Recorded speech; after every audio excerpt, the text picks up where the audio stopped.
I'm Zach. And I'm Darcy. We're an LDS couple who struggled with unwanted pornography in our marriage for many years.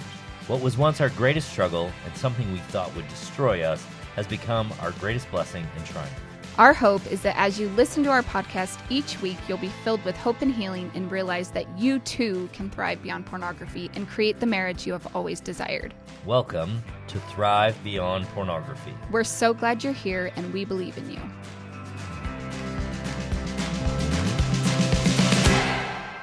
Hey everybody, and welcome to Thrive Beyond Pornography. I'm your host, Zach Spafford.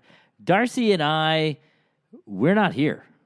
We are on a boat somewhere, hopefully safe, but on a boat somewhere between California and Mexico. So I'm going to send you a repeat, but I think it's a good repeat. And I think it's one that if you haven't listened to it lately, you probably need to, because everyone that I know struggles with this particular component of being a good human.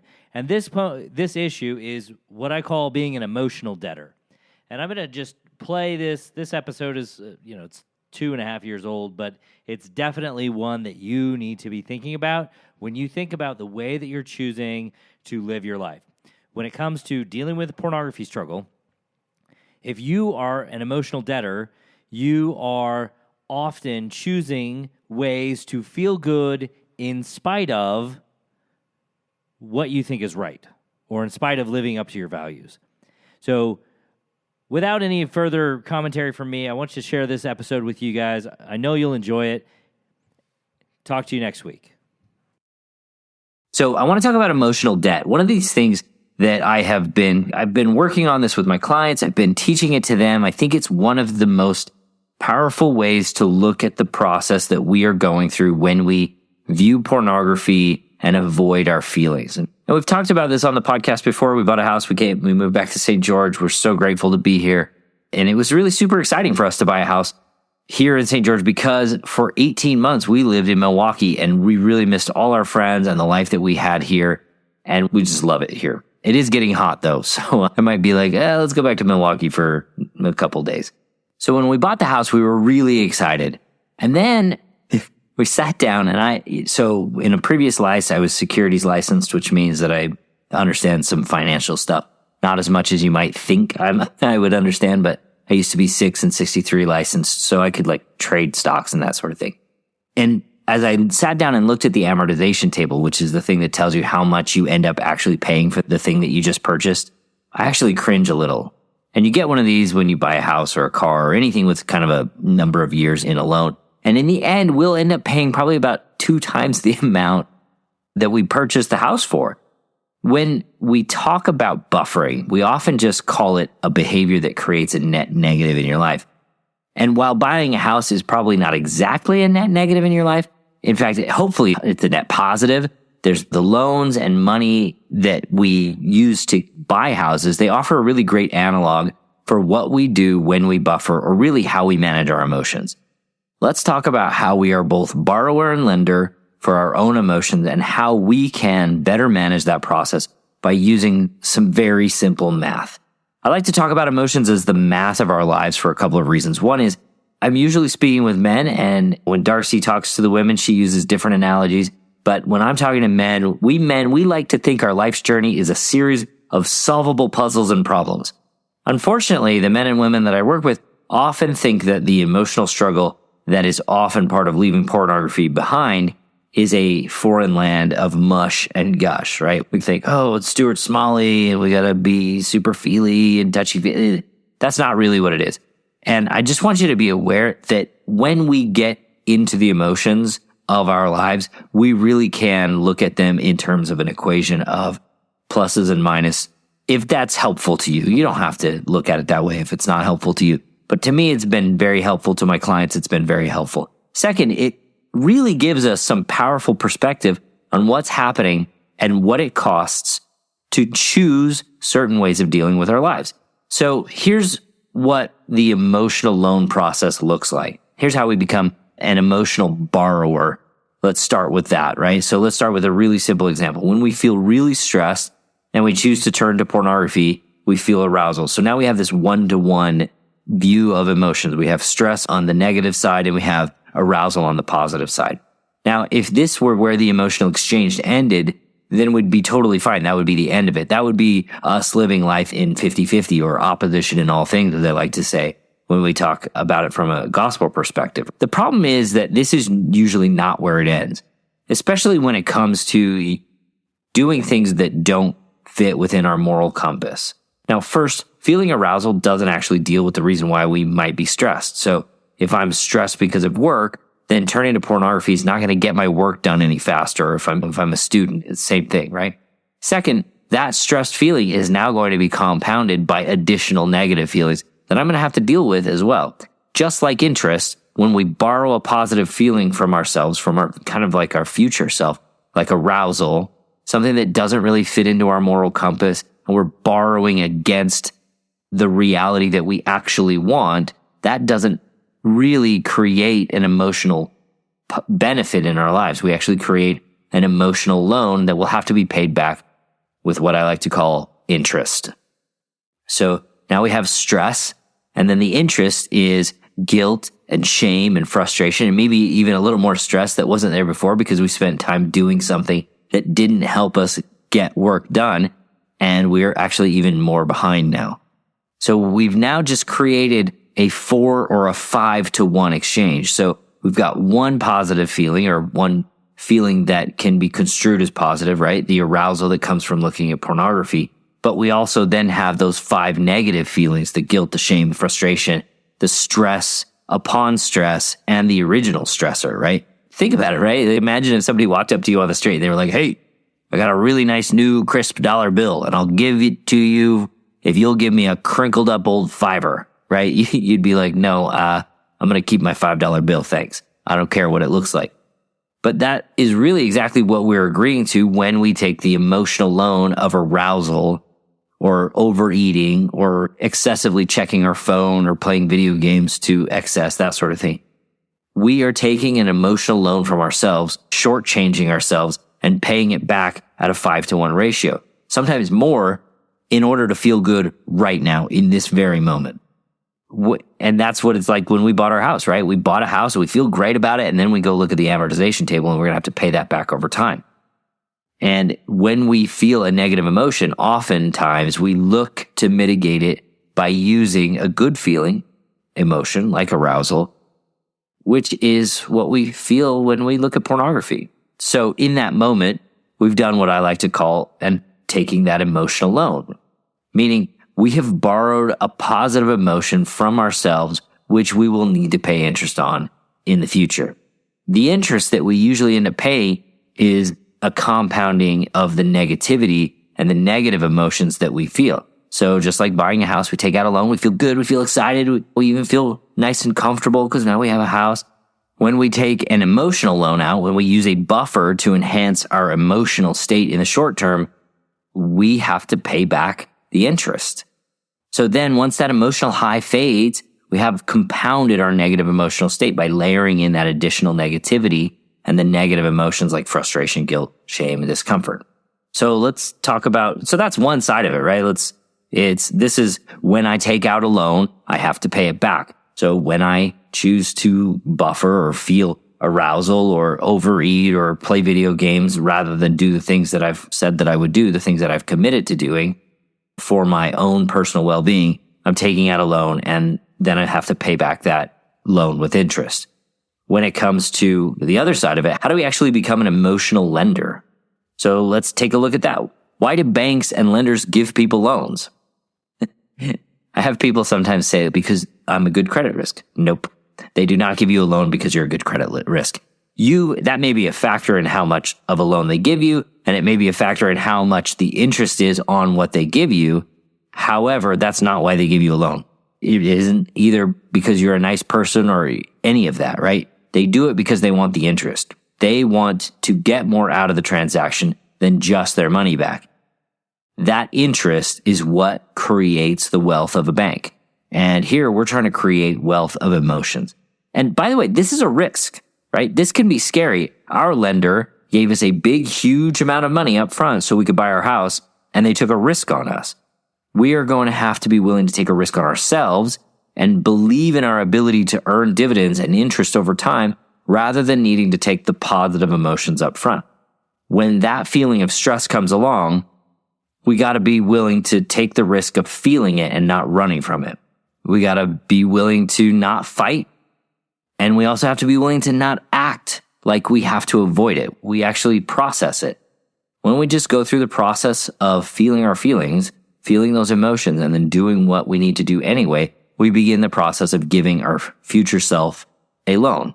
This is why I like to use the phrase, the currency of success is discomfort. Because when we are willing and able to actually go through the discomfort of the moment, we begin to create success in the long run. This means that, by the way, we're going to feel stressed even when we don't want to. But there's a huge payoff after we feel all the way through our negative feelings. That huge payoff comes just like interest on a loan. If you've never lent somebody money, it's pretty amazing. I had a lending tree account, and it was cool because I was micro lending to real people, and I was also getting interest on that. And I really enjoyed that process of giving out loans and getting back money just because my money was sitting there and I did nothing to make that money, really, right? This is what happens when we take the negativity up front. We feel it, and then that emotion just has been taken care of. And when we choose not to view pornography or overeat or whatever the buffering behavior is, we get to feel satisfied and maybe even proud or maybe even capable or even self-confident. We get this entire whole menu of feelings that are more subtle and that we can keep getting time and time again. We get to feel good about who we are. We get to feel good about who we're being and how we're living in integrity with who we want to be.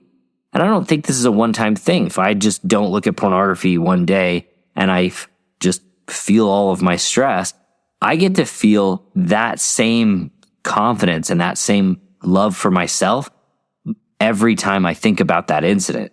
We get good at feeling negative feelings up front, right? And that's part of the practice that we do. And I really do think that we get more dividends over time. We're emotional lenders rather than emotional borrowers. We're receiving interest instead of paying it.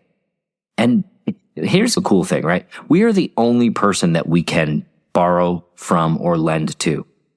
Now think about that. There isn't somewhere that we can go and borrow from someone else emotionally, because all of our feelings are inside of us as grown adults anyway. As kids, I think there's a little bit of borrowing that goes on there. That was, if you look at the parable of the 10 virgins, those ladies, I assume they were all ladies. I'm pretty sure they were all ladies. Those ladies who didn't have the oil, they were looking to borrow from those who did have the oil, and they weren't really grown up in their own testimonies, right? And this is the same thing that we're doing emotionally.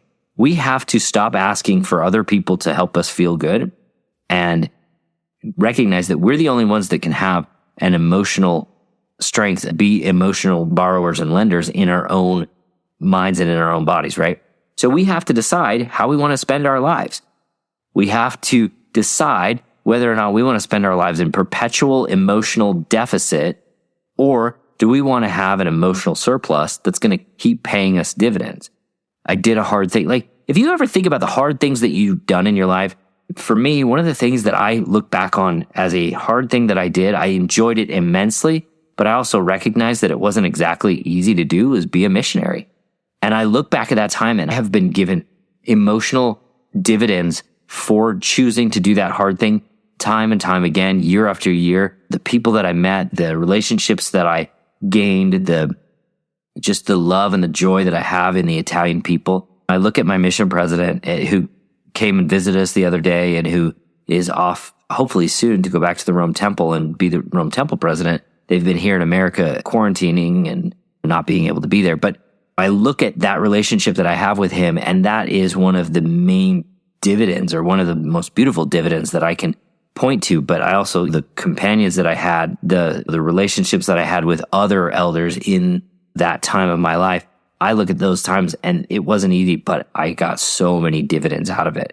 And this is simply the same thing that we're doing right now with our emotions. Am I willing to go through the hard thing now? Am I willing to deal with whatever stress or frustration or whatever it is up front and recognize that it's going to take practice. It's probably going to take a little bit of relearning how to do what it is that we need to do. It's relearning how to deal with our emotions in a way that does fit into the mold of who we want to be. It's like going to the gym for the first time and being like, okay, I don't really know how to lift weights, but I'm going to start by just trying. I'm going to go in and I'm going to make sure that I just show up every day. Even if it's just for 5 minutes, I'm going to show up every day and I'm trying to get better. And that's what we've got to do when it comes to dealing with our emotions and becoming an emotional lender rather than an emotional borrower. So let's talk about a little bit how to do this. And I teach this to my members and in my individual coaching clients in depth. And I think they love being able to go back to the training videos and the workbooks available to them inside the membership. But the process is really simple. And I think it's really extremely important that we all know how to do this. First, you have to notice most of us really aren't there. We go from moment to moment and think that whatever comes into our heads and the actions that we take are just happening to us. When we start to notice, we begin to step out of our unconscious reactionary mind and we start to bring that to our conscious mind and all the actions and the beliefs that are happening, right? And this takes practice. So noticing in and of itself, that's the first step. And you're going to need to practice that probably pretty regularly, like every day for a couple of weeks, just to begin to start to be good at it, right? The next thing we need to do is we have to say yes and no. Say yes. Of course, I can go look at pornography. I can stop feeling stressed and I can go look at pornography. And we can do whatever is on our mind, right? Whatever our mind offers us, we can say yes to that and we can feel good right now. We can choose that. That's totally available to us. I'm going to choose to say no right now because I'm going to observe what's going to go on here. I'm going to see what's happening. And this is different from using willpower, right? This is because willpower, we're not fighting with our brain. We're observing it. We're withholding action and then we're using questions to see what's actually happening so we understand the process. And I like to call this the switch, right? We're switching from just being inside our heads to being the observer, the watcher of our own mind, and the problem solver. We're no longer just feeling our feelings and going with the flow. We're like, oh, let's see what the problem actually is. And we start to ask questions. And this combo of yes, no is like when we say someone says to us something like, oh, you're a Mormon. You can't drink. And we say, I can, but I choose not to. It's really an acknowledgement that we're the masters of our agency and we're able to choose either way. And then after we say yes and no, we observe. We just pay attention. We start to ask questions. We start to watch. You take notes, right? And you can take mental notes or you can write them down. But just like an anthropologist, we are looking at the behavior. We're looking at the thoughts and the emotions that our brain is offering us. And we're just trying to learn what's happening. We're just paying attention. We don't have to make any decisions right now. All we're doing is we're paying attention to our brain and trying to figure out what's happening.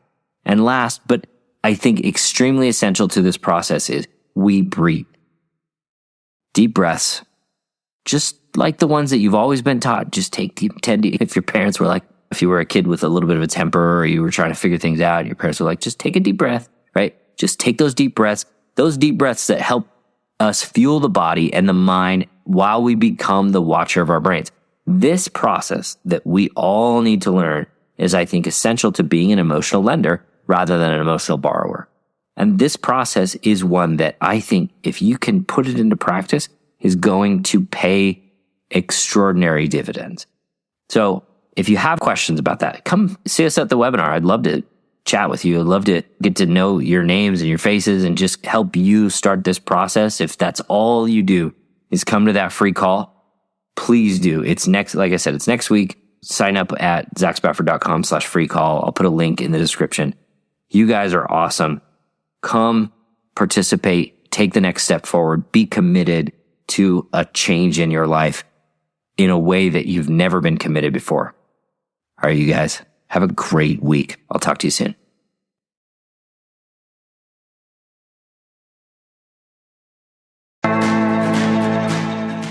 Thanks for listening to Thrive Beyond Pornography. If you're seeking guidance and support to overcome pornography for good and begin creating a thriving life beyond it, check out my free webinar, How to Overcome Pornography with Skills That Actually Work.